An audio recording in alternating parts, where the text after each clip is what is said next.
Her brothers took the fortune, but the forgotten Carriage house hid the secret.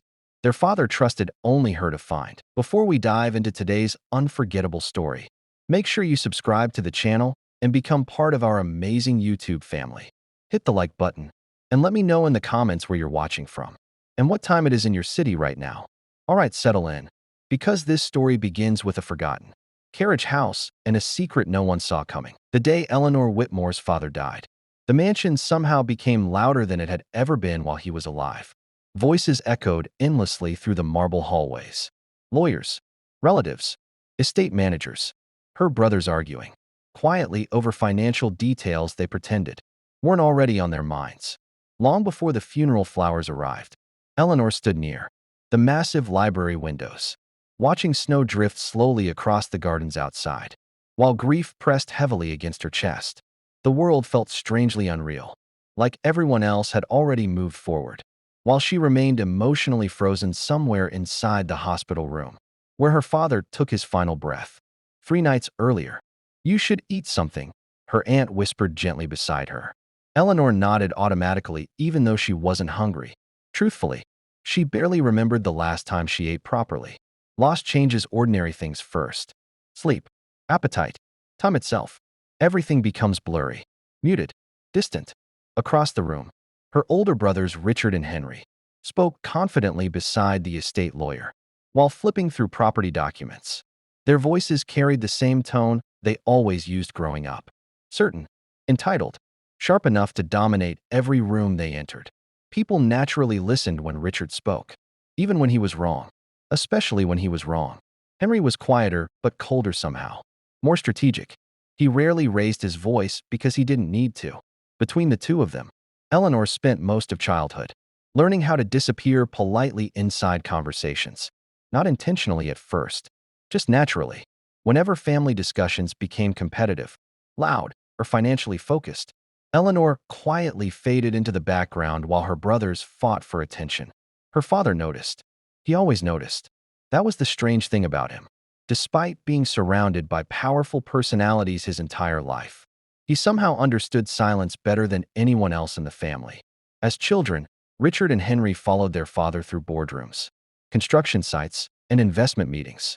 Eleanor followed him into bookstores, museums, and old buildings nobody else cared about.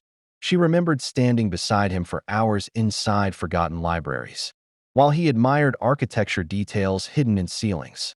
Most people never looked up long enough to notice. Beautiful things survive through quiet care, he once told her while restoring the frame around an old painting personally instead of hiring workers. At the time, she didn't fully understand what he meant. Now, those words returned constantly. The lawyer eventually cleared his throat near the fireplace. "Should we begin?" he asked carefully. Everyone gathered closer immediately. Richard adjusted his expensive suit jacket confidently. Henry folded his arms. Several relatives leaned forward with poorly disguised curiosity. Eleanor remained near the back of the room, partly because she didn't care about the money, partly because she already knew how this would unfold. Her brothers spent years preparing themselves to inherit the Whitmore empire, the properties, the investments, the development company. Meanwhile, Eleanor spent most of adulthood teaching art history at a small university outside the city. She loved restoring forgotten paintings and researching historical architecture. Her brothers called it the hobby career. Her father called it meaningful. The lawyer opened the official documents slowly. The lake property transfers to Richard Whitmore. Richard smiled immediately. The downtown commercial buildings transfer to Henry Whitmore. Another satisfied nod.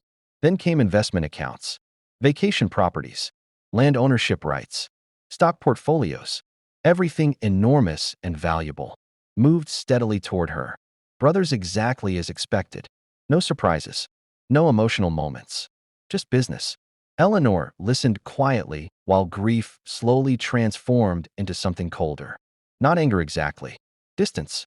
Because sitting there watching her brothers calculate inheritance percentages only days after their father's death made the mansion suddenly feel unfamiliar, almost hollow. Then finally, the lawyer looked toward Eleanor. "And to Eleanor Whitmore," he continued, "your father leaves the Carriage house located beyond the northern gardens, including all associated contents and property rights. Silence filled the room instantly. Then Henry laughed softly under his breath. "The old storage building?" he asked. Richard smirked openly. "Well," he said casually, "Dad always knew Ellie liked abandoned things." Several relatives exchanged uncomfortable glances immediately afterward. Nobody defended her. Nobody mentioned that Eleanor spent more genuine time with their father during his final years than anyone else in the family. Nobody acknowledged how often he disappeared toward the carriage house late at night. To everyone else, the building truly seemed worthless. An outdated structure sitting behind the estate near the woods. Too old to renovate properly. Too small to matter financially. Mostly forgotten for decades. Eleanor accepted the brass key silently from the lawyer. Cold metal pressed against her palm while emotions twisted heavily inside her chest.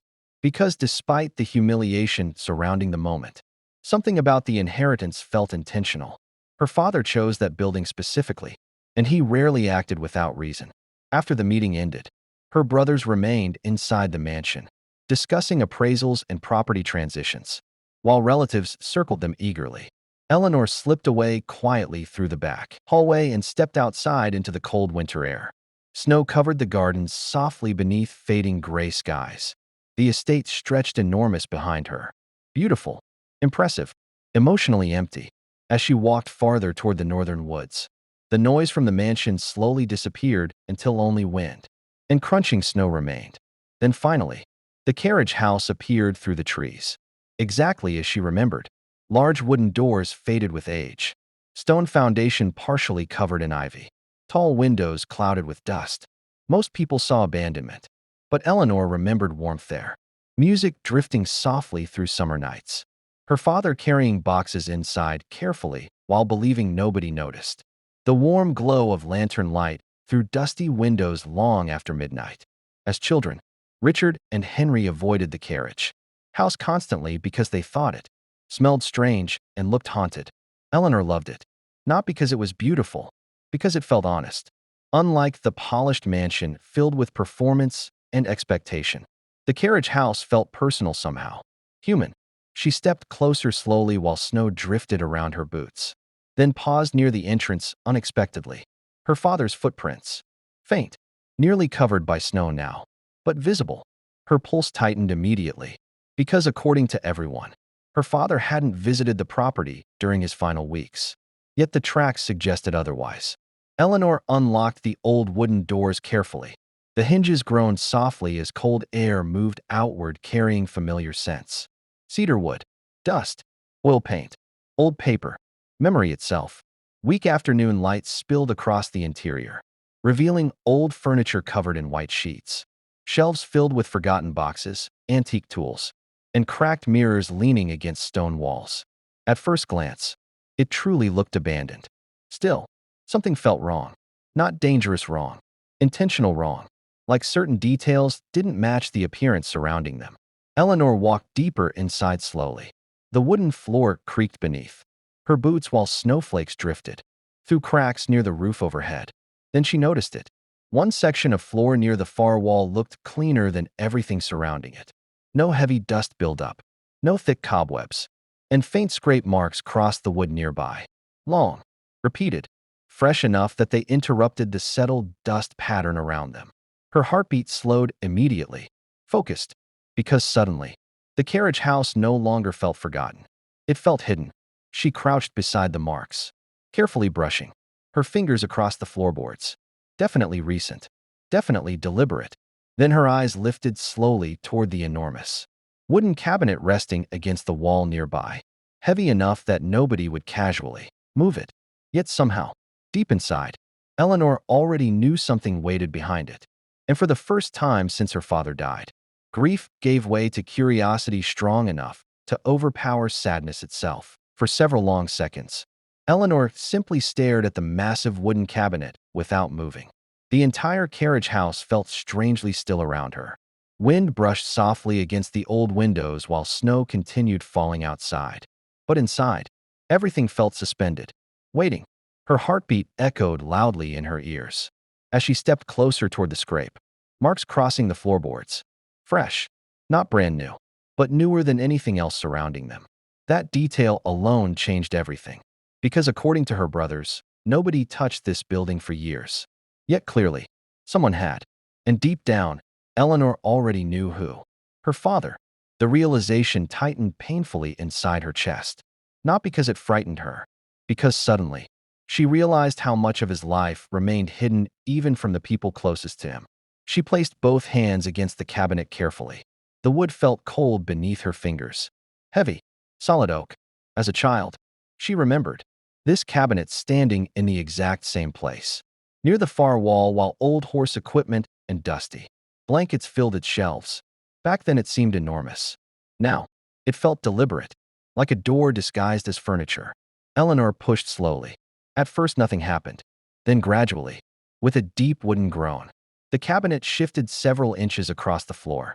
Dust exploded into the air around her instantly. And behind the cabinet, hidden directly inside the stone wall, sat a narrow iron door. Her breathing stopped completely. The iron looked old but carefully maintained. Not abandoned. Protected. A small brass keyhole rested near the center. And suddenly Eleanor's fingers tightened, instinctively around the old brass key, resting inside her coat pocket. The same key her father gave her years earlier during a quiet evening inside the mansion library. "You'll know when it matters," he told her gently after placing it in her hand. At the time, she thought it was symbolic, sentimental. Now, she realized it was literal. Her pulse quickened while she stepped toward the hidden door slowly. The entire moment felt unreal somehow. Not dramatic, not cinematic, quietly enormous. Because suddenly, the inheritance no longer felt like rejection. It felt intentional. Her brothers inherited what everyone could see. But her father left Eleanor something hidden. Something protected carefully enough to conceal even from his own family. She inserted the brass key into the lock. Perfect fit. No resistance. No hesitation. Click. The sound echoed softly through the carriage house. And somehow, that tiny sound changed her entire life. Eleanor pulled the iron door open carefully. Cold air drifted outward immediately, carrying scents she recognized instantly. Paint, leather, old parchment, charcoal dust. Her heartbeat accelerated because those smells belonged to creativity, to work, to passion. A narrow stone staircase descended beneath the carriage house into darkness below. Eleanor grabbed the nearby oil lantern from an old shelf and lit it, carefully using trembling hands. Warm golden light flickered across the stone walls, while shadows danced softly around her. Then slowly, she descended underground. Every step downward made the outside world feel farther away. Above ground existed the Whitmore family empire. Money, status, power, expectation. But beneath the carriage house, something entirely different waited. The staircase finally opened into a large underground room, and Eleanor froze completely. The hidden space beneath the carriage house was breathtaking. Not because it looked luxurious, because it looked alive. Warm hanging lights illuminated enormous wooden drafting tables covered with blueprints, sketches, architectural models, journals, and unfinished paintings. Shelves lined every wall holding carefully rolled maps, antique books, restoration tools, and delicate miniature building designs crafted by hand. A massive work table stood near the center surrounded by pencils, rulers, watercolor palettes, and open notebooks filled with elegant handwriting Eleanor recognized immediately. Her father's. Tears filled her eyes instantly, because suddenly, everything made sense. The late nights, the disappearing hours, the soft music drifting through the gardens. This place wasn't storage. It was his sanctuary, a hidden studio preserved beneath the estate where nobody else bothered looking. Eleanor moved slowly through the underground room, almost afraid to touch anything. Every surface carried traces of her father's mind, his creativity, his dreams, his private self hidden carefully beneath decades of business meetings and public expectations. Large architectural drawings covered one wall entirely. Libraries, museums, gardens, community centers. Entire neighborhoods redesigned beautifully with green spaces, historical preservation, and affordable housing integrated carefully together. Not commercial luxury projects, human projects, compassionate projects, the kind her brothers would dismiss instantly as financially impractical. But Eleanor understood them immediately, because these weren't blueprints built around profit. They were designed around people. And suddenly, she realized something heartbreaking. Her father spent most of his life pretending to be someone else publicly while hiding who he truly was underground. At the center of the room sat an enormous drafting table beneath warm hanging lights. One envelope rested alone on top, clean, untouched, waiting, her name written carefully across the front. For Eleanor, the one who sees what others miss. The moment she read those words, tears slipped down her face silently, because for most of her life, people misunderstood her quietness. Teachers called her shy, relatives called her sensitive, her brothers called her impractical. Even professionally, colleagues often overlooked her because she wasn't aggressive enough to dominate conversations. But her father, he understood something different. He understood that observation and silence often reveal more than loudness ever could. Eleanor sat slowly at the drafting table and opened the envelope carefully. Inside rested several handwritten pages folded neatly together. Her father's handwriting immediately made her chest ache. "If you found this place," the letter began, "then I was right about you." Eleanor covered her mouth instantly, trying not to cry harder. Because suddenly, for the first time since his death, she didn't feel abandoned anymore. She felt seen. The letter explained everything piece by piece. Years earlier, after building the Whitmore fortune through development projects and investments, her father slowly became disillusioned by the greed surrounding wealth and status. Outwardly, he continued managing the family empire because responsibility demanded it. Privately, he built this underground studio as an escape, a place where beauty mattered more than money, a place where he could create instead of compete.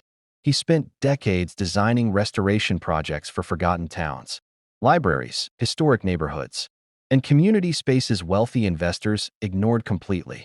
And according to the documents surrounding her, many of the anonymous charitable projects praised across the state secretly originated here beneath the Carriage house. Her father never wanted recognition, only impact. Eleanor wiped tears from her face slowly while reading further. "Your brothers inherited my business mind," the letter continued. "But you inherited the part of me I was never allowed to show the world." That sentence shattered something open inside her emotionally. Because growing up inside the Whitmore family often felt lonely. Every conversation revolved around power, expansion, profit, influence. Meanwhile, Eleanor loved restoration, history, art, architecture, and forgotten places carrying stories most people ignored. For years, she quietly believed those passions made her less valuable somehow, less important. But now, sitting beneath the Carriage house, surrounded by her father's hidden life, she realized he spent decades secretly loving the exact same things. And suddenly, the inheritance no longer felt small. It felt priceless. Then near the bottom of the final page, one sentence stopped her completely. "There is one final project hidden beneath this room," her father wrote. "And it was always meant for you." Eleanor read the final sentence over and over again. "There is one final project hidden beneath this room." Her hands trembled slightly while she lowered the letter onto the drafting table. Around her, the underground studio glowed beneath warm hanging lights, while snow continued falling quietly somewhere far above the Carriage house. Everything already felt overwhelming. The hidden architectural studio, the blueprints, the journals, the realization that her father secretly spent decades creating beauty beneath a family empire, built on status and profit. Yet somehow, there was still more. A final project, something hidden even deeper. Her heartbeat slowed heavily while she stood from the drafting table and looked around the underground room carefully. The studio no longer felt mysterious now. It felt intimate. Every object surrounding her carried traces of the man. Her father truly was beneath the polished public image everyone else admired. The wealthy businessman, the powerful developer, the respected Whitmore patriarch. Those identities existed above ground. But down here, he became human, creative, hopeful, quietly compassionate. And suddenly Eleanor realized something painful. Most people around him never truly knew him at all, not even his sons. Especially not his sons. Her brothers spent years trying to become versions of the public, men their father pretended to be. Meanwhile, Eleanor unknowingly connected with the hidden version instead. That realization filled her chest with grief and comfort at the same time. She began searching the underground studio carefully, not hurriedly, methodically, the way her father taught her. to study old paintings for hidden restoration marks invisible at first glance. Eventually, she noticed faint metal rails built into the concrete floor beneath one enormous bookshelf along the far wall. Her pulse quickened immediately. The bookshelf wasn't fixed permanently. It moved. Eleanor placed both hands against the wood and pushed slowly. The heavy shelves rolled sideways with surprising smoothness, revealing another hidden doorway built into the stone wall behind it. Smaller, simpler. Unlike the iron door upstairs, this one looked almost ordinary. Only a single phrase had been carved carefully into the wood. For the future. Tears filled Eleanor's eyes again immediately, because somehow, even now, her father still sounded hopeful. She opened the door slowly. A short staircase descended farther underground beneath the studio. Cool air drifted upward, carrying the scent of fresh paper and cedar wood. Not decay, not abandonment, preservation. At the bottom waited a circular underground room unlike anything above it. And the moment Eleanor stepped inside, she understood why her father hid it from everyone else. The room was a private archive. Floor-to-ceiling shelves, curved around the walls filled with journals, legal documents, property maps, photographs, restoration records, letters, and carefully organized files. At the center stood a large circular table illuminated beneath a glass skylight, built somehow into the gardens above. Snow filtered softly through the frosted glass, casting pale silver light across the room. It was beautiful, peaceful, sacred almost. But what truly stole Eleanor's breath sat directly on the center table. A massive architectural model beneath protective glass. An entire town, perfectly detailed. Libraries, parks, affordable homes, community gardens, schools, historic buildings restored instead of demolished, tree-lined streets designed for people instead of traffic. Eleanor stared silently while emotion rose heavily inside her chest. Because the town looked familiar, very familiar. Then suddenly, she realized why. It was her hometown, or rather, what it could have become. Her father had spent years secretly redesigning the struggling industrial town. Nearby that investors, abandoned decades earlier. Every detail reflected care, humanity, hope, not luxury, not corporate expansion, restoration, revival, life. Eleanor slowly approached the table while tears blurred her vision. Beside the model rested another envelope addressed to her. This one simply read, "Finish what I couldn't." She opened it carefully with shaking hands. Inside waited the final letter. "My greatest regret," her father wrote, "was allowing wealth to convince me that success mattered more than people for too many years." Eleanor sat slowly beneath the skylight while reading. The letter explained that after watching communities destroyed by greedy development projects across the state, her father secretly spent years planning a different future. One focused on restoration instead of replacement, preservation instead of destruction, community instead of profit. He quietly purchased abandoned properties through anonymous foundations, preserved historical sites investors wanted demolished, and built private funding networks hidden beneath shell companies connected to the Whitmore empire. Not for recognition, for redemption. And according to the documents surrounding her, everything now belonged to Eleanor. Enough land ownership, financial backing, architectural plans, and legal infrastructure existed to actually begin rebuilding the town. He designed underground. Her brothers inherited visible wealth. But Eleanor inherited something far greater. A mission, a vision, a second chance at creating something meaningful. "You understand forgotten places," her father wrote near the end. "That's why I trusted you with forgotten people too." The words shattered her emotionally. Because her entire life, Eleanor secretly related more to abandoned buildings and overlooked spaces than powerful people. She understood what it felt like to be underestimated, to exist quietly while louder personalities received attention automatically. And now, for the first time, she realized those qualities were strengths instead of weaknesses. For months afterward, Eleanor dedicated herself completely to the hidden legacy beneath the Carriage house. While her brothers argued over investments and luxury properties, Eleanor studied her father's plans day and night.